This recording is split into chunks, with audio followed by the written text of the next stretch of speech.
This is real estate agent Frank Kinsella with the Crested Butte is Home podcast, and the Gunnison Valley is well known for loving its furry friends, and my guest today has done more than her share to protect and help the dogs and cats and potbelly pigs of the Gunnison Valley. Please welcome Debra Callihan of Gunnison Underdog Rescue on this week's episode of the Crested Butte is Home podcast.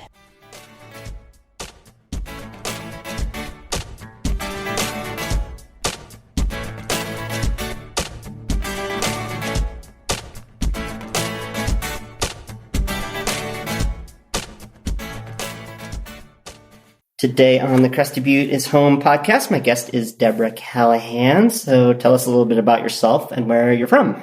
Hi there. Let's see. I really have been here forever. I feel like my father went to college here, and I was born when he's a freshman at Western State, Believe it or not, back in 1957. But I haven't lived here all my life. Dad moved us to Napa, California during part of his teaching career. So I've went to junior high and high school there. Okay. But I came back here when it was time to go to college.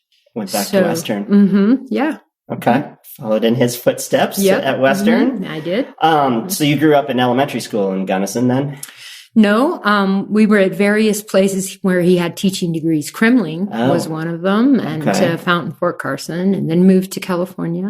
But it was just always home away from home. Gunnison was always the place we came back to for vacations, to visit friends.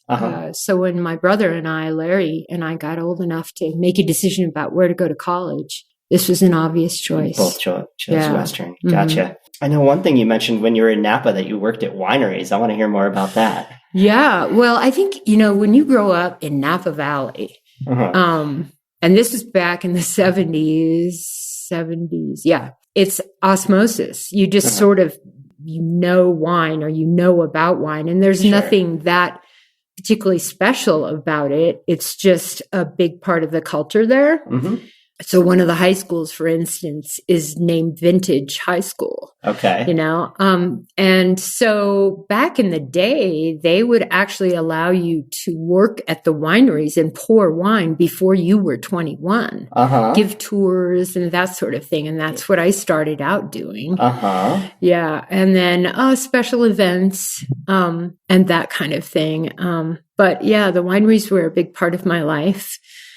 For a while, and I actually considered going into winemaking. Be a fun career, I would think. I've always been sort of inclined towards social service type thing and social studies, politics. So ultimately, that won out. Did you ever do the Barefoot grape stomping thing? Did you get to do that?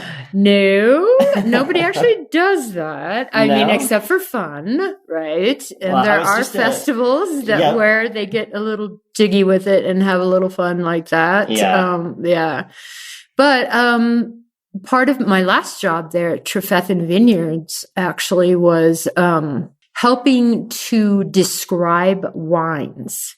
And that was, we called it Trefethen University. So every Tuesday morning, we would meet with the winemaker and the grape grower, and we would do these tastings, and we would try to come up with adjectives that fit these wines.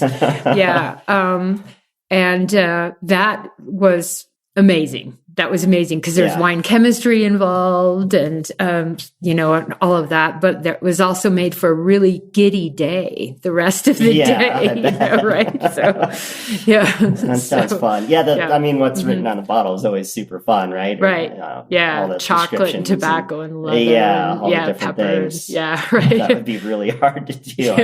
Well, and the reason I mentioned the foot stomping thing, I was actually just in Portugal last week, and I went to one of the wineries there, port wine, and they said that they only did the foot thing. They're like, the mechanical thing is not as good. We only do the foot thing. So cool. It's still done. Yeah. No, sure. There's a lot of the small a lot of small wineries, upscale wineries in Napa and Sonoma and in California and all over that do things are very hands-on. Right. But I can't actually say that any of them actually crush the grapes with their feet. Oh, well, it's fun to think about anyway. Yes, right. So you ended up at Western, and then you mentioned you're married. Talk about him a little bit. Right. So I was always really interested in politics. Even as a kid, I can remember, because those of us my age were sort of defined by the Vietnam War, I think. Sure. And even though I was kind of young during that whole time, but I remember lots of conversations around the dinner table with my mother and father and them talking to their friends. And I was always just intrigued and always seemed to have an opinion, I guess. Sure. So, that was my major in college. I had a double major in political science and business administration. And towards the end, I guess my junior year, I became an intern at the Colorado State Capitol for our state senator at the time. And because, I couldn't pass up an opportunity like that. Sure. Yeah. And Mike Callihan, he was the state senator then. So I went down there. I spent a 3-month session, 3 or 4 months. It was a very eye-opening experience. It was a very gratifying experience. And then, later on, we just developed a relationship that was not just political. And right after he became lieutenant governor, then we got married. What was that? Did you have to live? Is there a lieutenant governor mansion or no, it's not. Thank God. Okay. No, But you lived in Denver for a while for that. Well, we always went back and forth. We kept our house here in Gunnison. And so it was always weekends in Gunnison, for the most part. Yeah. And had a condo down there. Gotcha. So, And what was that like? I mean, it was a different age where thankfully there was no social media to hear about all the grumbling, but I'm sure you still got some of that, or was it not that bad? Well, it was funny because my husband makes a joke always about the fact that as a politician, and unlike Bill Clinton, he had the good sense to marry his intern. And I'm really tired of hearing that joke, I have to say. But so it was anything but that kind of a sordid affair. Sure. It was I have to tell you, the world of politics, and especially in this climate, is gut-wrenching, isn't it? I mean, talk about a roller coaster life. I think the people that are in it for all the right reasons, and there really are a lot of them, whether they're local, city council or all the way up, are really to be commended for the public service they do. Yeah. And the tendency has always been perhaps to assume that politicians are crooks and always in it for themselves. And I guess I can tell you from personal experience that there certainly wasn't any good monetary reason for my husband or for us to stay in politics. That's for sure. Yeah. And the opportunity to do great good is really there. And you can take that ball and run with it. And as lieutenant governor, he had a lot of freedom to do some of those things. And so I was happy to be along for the ride. Do you think that's changed from then till now, to the ability to do good and stuff, or do you think it's No. I think it's still there, but we're just in this really hostile environment now where, people aren't really talking to each other, and you get the Dems and the Republicans, and never the twain shall meet. And maybe that's less so at the state level. I would think so. Mike talks about the days when he worked very closely with a very conservative Republican Speaker of the House, Bev Bledsoe, and they co-sponsored bills. I'm not sure you would see that even at the state legislature level these days. And I think that's sad. Things don't get done if you can't. Exactly. Yeah. So. Right. Yeah.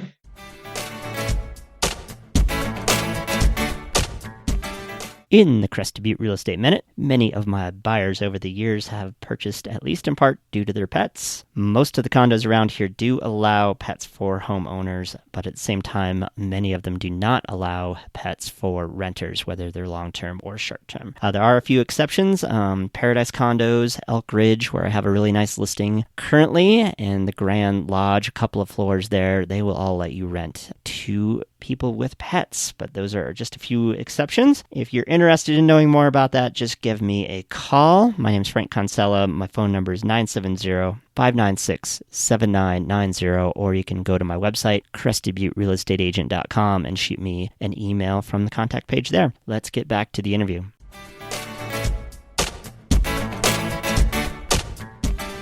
So, all right, well, let's get away from politics. So how many pets do you have? I have 4. Okay. 4 doggies. Okay. I have had as many as 5. Okay. And Mike and I are very fond of rabbits. The interesting thing is that rabbits are in desperate need of homes too. So people always think dogs and cats, but many, many rabbits are acquired for all the wrong reasons and left to suffer afterwards. So we have rescued 4 rabbits in our time together as well. We are rabbitless currently. How do rabbits do with dogs? You have to be very careful about that. I was going to say, and a lot of dogs were bred.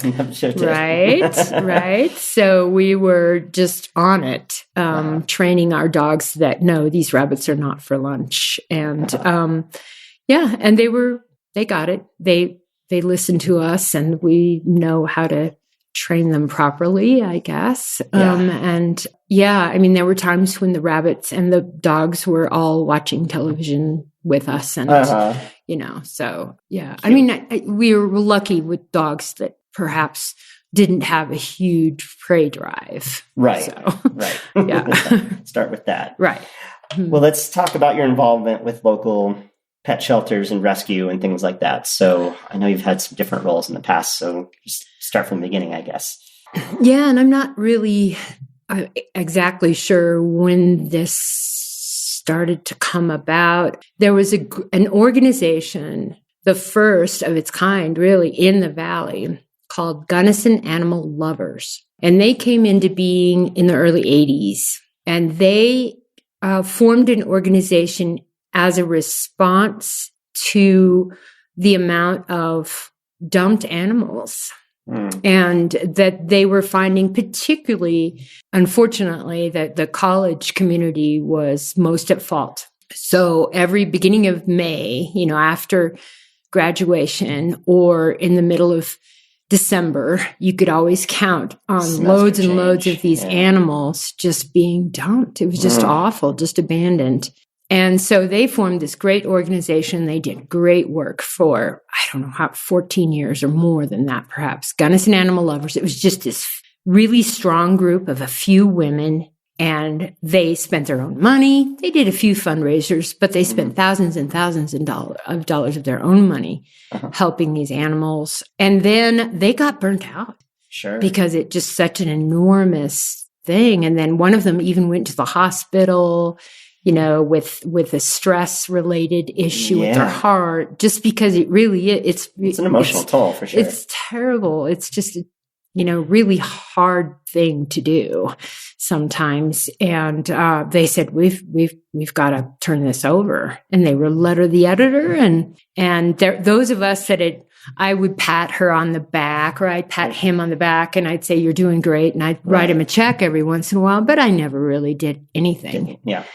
Until then. And then there were those of us that read that letter to the editor and said, oh, if they go away, there's nothing. And the animals will truly go back to suffering the way they did. So GVAWL came into being, Gunnison Valley Animal Welfare League, right? Kind of that sprung from That did, yeah. Okay. They used the same nonprofit status, just changed names. Okay. Different board of directors, And that was great because that also spawned concern and groups up in this end of the valley, because at one point, both Gunnison Animal Lovers and Gunnison Valley Animal Welfare League were responsible for the entire county. Okay. And we can all tell stories. I remember coming up to the Gothic campground at one point to pick up a apparently abandoned dog. Nobody ever came for it. So it was great when the north end of the valley got going also with Paws. Okay. And then with GVAWL. Okay. Pet rescue. Paws is what? Paradise Animal Welfare Society. Okay. They do great stuff. Yep. And so Paws and GVAWL have actual shelters. They have facilities. Sure. I'm with Gunnison Underdog Rescue now. We do not have a facility. We are a foster-based organization. Okay. So yeah, I was with GVAWL for 12 years and worked really hard. We got the shelter built, and that's hugely important, countywide long-term shelter. Yeah. And it took a long time to raise that kind of money and to sort of work together with the city of Gunnison and the county to get the support we needed. And that's down on the way towards Hartman's. It is. Okay. Yep. And Paws is right outside of town by the CDOT facility. That's correct. Yeah. Okay. That's right. Yeah. And then after a couple of years working at the shelter, there were 5 of us that left GVAWL and formed a different organization, Gunnison Underdog Rescue. And so while the 4 different groups in the valley are basically doing this as much as they can to, help homeless and needy animals, they all go about it in a different way. Okay. And we thought that there was a hole. There was a niche in there. There was a need that wasn't being met. What we really felt strongly about was that we should make full use of all the huge numbers of people that are so compassionate and have real strong feelings about animals and wanting to help animals. We should make use of that and make use of the facilities if we could. And barring making full use of the facilities, we decided we didn't have a facility. We didn't want to go into trying to build a separate one, but that we would do fostering. All of us had experience putting together foster programs and working with that with GVAWL. Okay. And so we are completely foster based.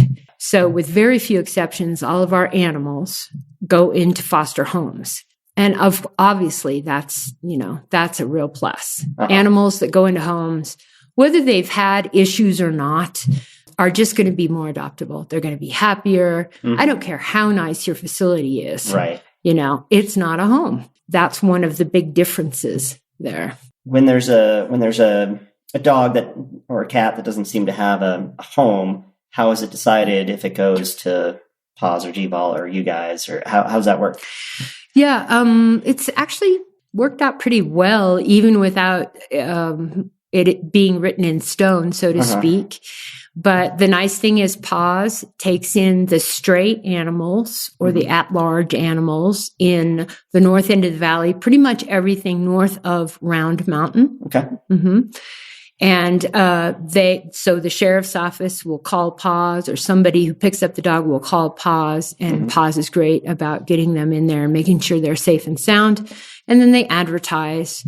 And I would say most often those animals go back home. And that's more true at the north end of the valley than it is at the south end of the valley. Go home, meaning they weren't actually a stray. They just That's right. Okay. They were just at large, unquote, right? They were just out and about doing a walkabout, right? Yeah. So, and at the southern end of the valley, GVAWL has the shelter. And so the at-large or stray animals within the city limits will then go to the shelter there. Okay. We often get calls for animals like that. And if we can help, or we sort of know a lot of people, a lot of pet owners. So if we might be able to say, oh, that's Bernie and he belongs to so-and-so, just take him down the road. Okay. Otherwise they would go into the shelter where they are also safe and sound until their person comes for them. One of the big differences between the north end of the valley and the south end of the valley in terms of animal welfare is there is more of a need for animal welfare volunteers and workers at the southern end of the valley. And that's obvious reasons. Let's face it. This is in a more, Crested Butte in this area is more affluent. It's less transient. Okay. I think it has a higher income level. Sure. So we deal with a lot of issues with people that their housing isn't sufficient. Their fencing isn't sufficient. We sometimes deal with people who unfortunately breed for profit and then, end up with a whole bunch of critters that they can't find homes for, or they're, that sort of thing. Sure. So we deal with some very different issues at the southern end of the valley than you do up here. Yeah, it's been interesting, but we're all sort of pretty much on the same page, whether it's OB-Dogful, Pet Rescue, Paws, GVAWL, or GUR. I mean, the nice thing is we went from having absolutely nothing in this valley for homeless and needy animals to now having quite a few organizations and quite a few people that are willing to pitch in and help. Well, I guess one quick question. You guys are called Gunnison Underdog. I assume that you cats and rabbits, as you mentioned, they get, or are you guys dogs only? No, we're not dogs only, but we rarely do because we don't have a shelter and it's more difficult to find fosters for cats. Really? And cats have a little bit of a different personality. And because the GVAWL shelter really has a robust cat program, and so does Paws, we felt there was more of a need to emphasize dogs. Having said that, we have taken in hamsters. Uh-huh. We took in a pot-bellied pig last winter. Sure. And put it in a foster up here in Crested Butte, as a matter of fact. And it's now living happily over near Canyon City. Okay. Found a home for it. So we're certainly open to any kind of critter that might need us. The big ones, we have to, the horses and the sheep, we have to send to Safe Harbor Ranch or something. Okay. But, yeah. Gotcha. Mm-hmm. So how does one become a foster? Yeah. And people always have that question. And we always say it's pretty easy. I mean, if you've ever owned an animal and it's essentially just like having another one, we want you to treat them as if they were your own beloved pet. Most of our critters come in fact, most dogs in shelters in this nation are perfectly healthy, adoptable critters with very little baggage. Right. And that's a myth I would like to dispel right here, that shelter animals somehow are always a mess. Have issues. Okay. Yeah. Right. Now, we are Gunnison Underdog Rescue, and we are particularly interested in helping those animals that may not be as easy to place. Okay. All right. So we make it a point to try to take in animals that are either very unsocialized, neglected. We take in pit bulls. We're very dedicated to saving as many pit bulls as possible. Chihuahuas for the same reason. Actually, pit bulls are the most euthanized breed by far in this country for no good reason. Chihuahuas are second, also for no good reason. And when I say that, sometimes people chuckle, but Chihuahuas are really awesome. They really are. Yeah. So, we try to we took in one recently from Monte Vista. As a matter of fact, she had her leg amputated today. Oh. Dogs that may not be as adoptable because they have medical issues, or they're blind, or they're deaf, or they're old, Right. or they need dental work. We've managed to, knock on wood, continue to fundraise just enough to take in some of those animals that otherwise would be euthanized. That's good. That's good. So when the foster parent, are they paying for the dog food and all that, or do you guys? No, we cover all of that. Oh, okay. Now, we do find many of our fosters are incredibly generous, and they provide the crates and they provide the food. Sure. But we always tell people, no, that's all on us. And in fact, we have some really lovely foster people, service workers, college kids. You don't have to live in a mansion, right? Yeah. All you have to do is be an animal lover. Sure. Right. And as a matter of fact, I should go back and address the fact that while the original organization was formed largely as a result of the problem with with college kids dumping animals. That is not the case anymore at all. I'm so grateful to say that 30 years later or more, that the college community, they're some of our best adopters, some of our best volunteers, fosters. And I think kind of the world as a whole has changed a little bit about the way it perceives pets, companion animals. Yeah. And so there is no end of neglect and abuse, don't get me wrong, but I don't want to leave people with the idea that it's coming from the college community in this valley anyway, because it is not.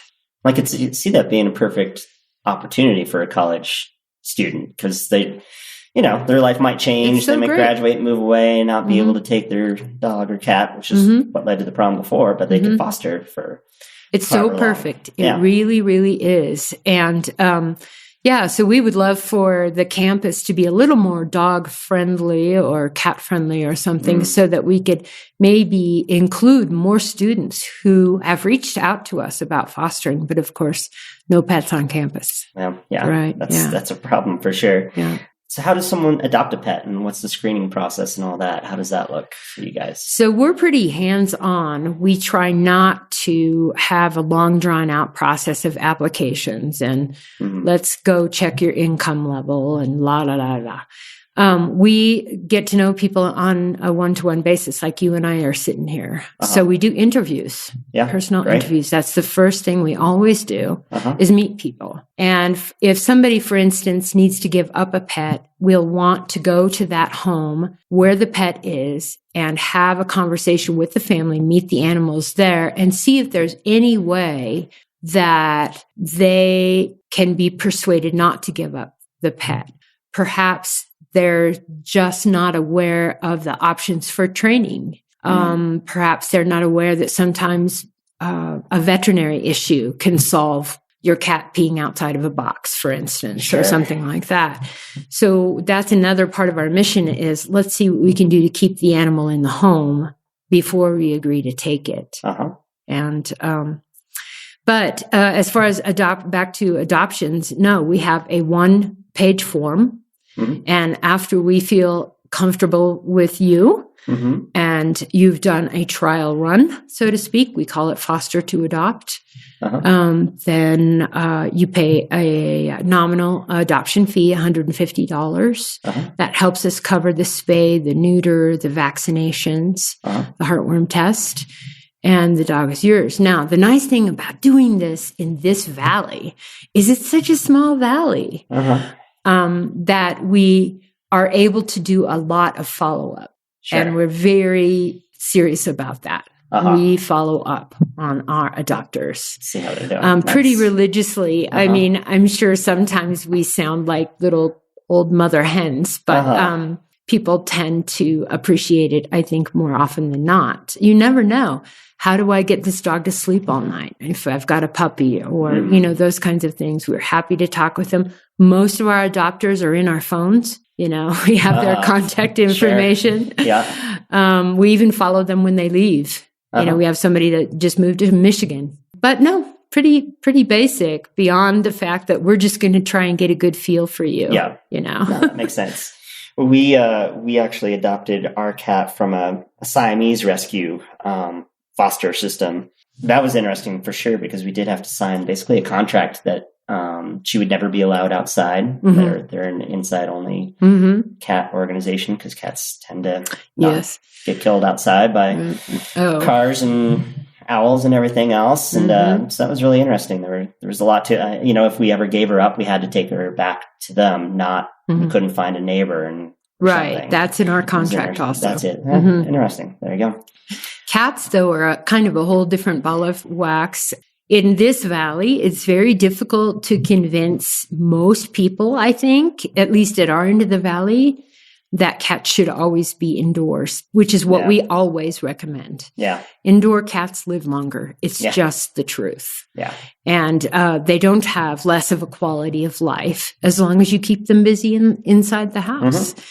And they're subject to all kinds of prey and, nastiness. We actually Had an animal come to us yesterday that was the skinniest part Siamese cat up from Ohio Creek I have ever seen in my life. I don't know how that animal survived. So we got together with the person that found it, took it to a vet.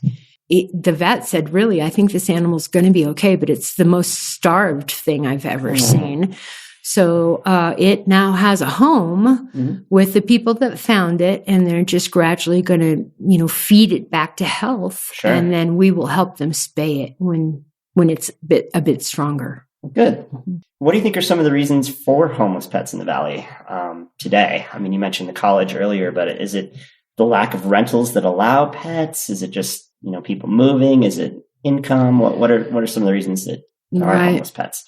I have a dog in my car right now, actually, and I think it's one of the big reasons pets become homeless is just a lack of research, homework, thoughtfulness on people's minds before they go to either buy or adopt a pet. Sure. Right? It's like, oh, it's so super cute. It's so cute. Right. Yeah. I mean, how often have you heard that? Or I want my kid to have it. And, those are just not good reasons. Sure. And so people will get animals for all the wrong reasons. We get a lot of calls on dogs when they get to be about 9 to 12 months old. Because, of course, they're not furry little puppies anymore, and they're peeing on the carpet and jumping on my kids and blah, blah, blah, because I've never bothered to train the animal, and they don't come speaking English. Right. And that's always kind of a struggle then, because we have to go through and train them the way they should have been back when they were 3 months old. Right. So I think that's one. There is, yes, housing is an issue. Absolutely. No question about it. A lot of people who, can't or are not able to find a landlord who will accept pets. Yep. And that's a real issue. Unfortunately, we're running into that more than we have been. But I'd say in the last couple of years, we're running into insurance companies that won't allow pit bulls, for instance, into their complexes.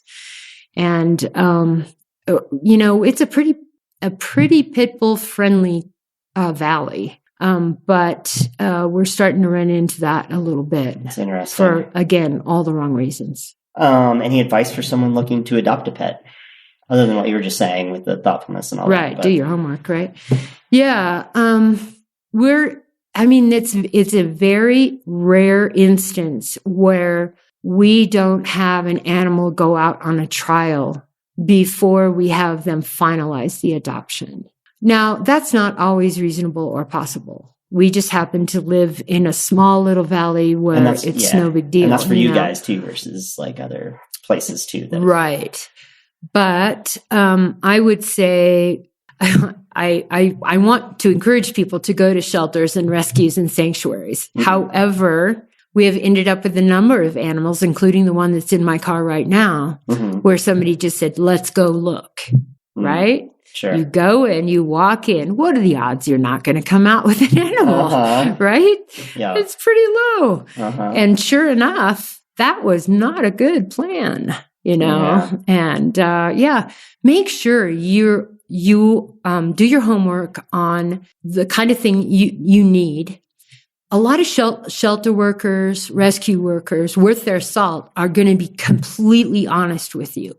This dog is not potty trained. This dog is food aggressive. This dog does not like other dogs. If they're not giving you all that information, they're really doing a disservice to the animal. Right. Try to quiz them as much as possible. If you can do some kind of a check in the shelter, well, you say this dog is good with other dogs. I'd like to see that if at all possible. Or this dog is good with cats. A lot of shelters will have a shelter cat, for instance. Then know your limits as far as, finances. Know that there's really no such thing as a free lunch. And that's especially true in the animal welfare world. You're going to acquire vet bills. At some point, hopefully you'll have a plan for that. Make absolutely sure you have the initial nest egg, if you will, to spay and neuter the animal if that rescue doesn't already do that. And in Colorado, Colorado, actually, as of October 31st, it's the law for all of us that are registered with the state of Colorado as a rescue, shelter, or sanctuary to spay and neuter the animals before we finalize the adoption. Wow. It's the law, because so oftentimes it just doesn't get done. Sure. And what happens is, we've worked with a lot of rescues and taken animals from rescues that just are very under-resourced, very overwhelmed, very under-resourced. They don't even have the money, for instance, to give it a rabies shot before that animal is transferred or something. Mm-hmm. And that's going to be an issue. They're going to have to find a way, because about 40% of the time, if you adopt an animal out and it's not spayed and neutered, unfortunately, it never will be.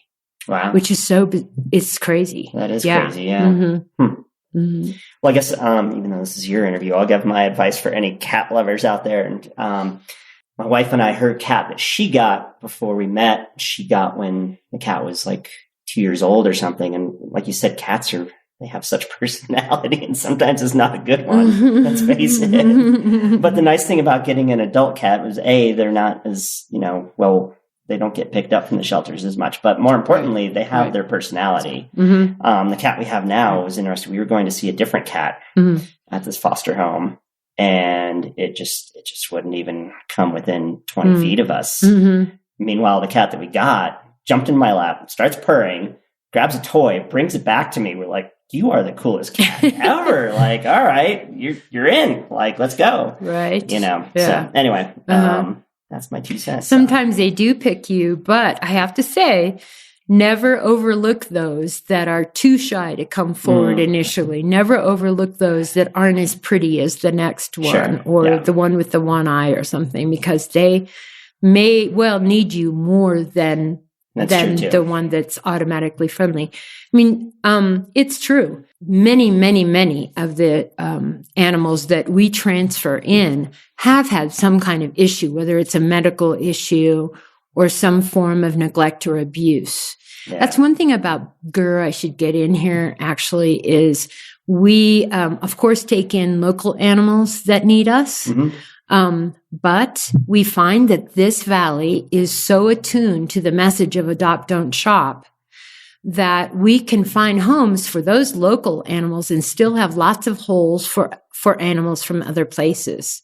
Uh-huh. So we also transfer from other high kill areas, taking a lot of at-risk animals. Lately, we've been taking in a lot from the San Luis Valley. But Aztec, New Mexico, Pampa, Texas, we've taken in from as far away as Tennessee, as well as dogs down the block. So that's crazy. And we find homes for them here. Yeah, that's awesome. Yeah, that going back to our cat, all we really know is that she was from Texas. Mm-hmm. We have no idea other than that. And it's just like, man, we wish you knew what happened for your first 2 years. Tell us your story. Like, what happened? A lot of times I'm not sure we want to know that story. Yeah. It's pretty tough.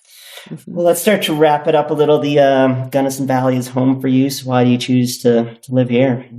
I can't imagine living anywhere else. And I mean, part of it, is that connection with our early childhood. My brother was born at the Gunnison Valley Hospital, but geez, we've been outdoor people since before we could walk, you know.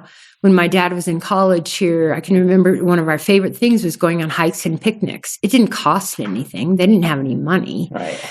We're all that way. My brothers and I, my mom still, unfortunately, lost my dad 3 years ago, but my mother, we went to Europe and she hiked all over. She's 80. So I think the great outdoors, definitely. And there's something about the Gunnison country that's sort of still pristine and untouched and rustic. And there's this great combination of everything from sort of the high desert of Hartman's Rocks to the high alpine of, Gothic Mountain.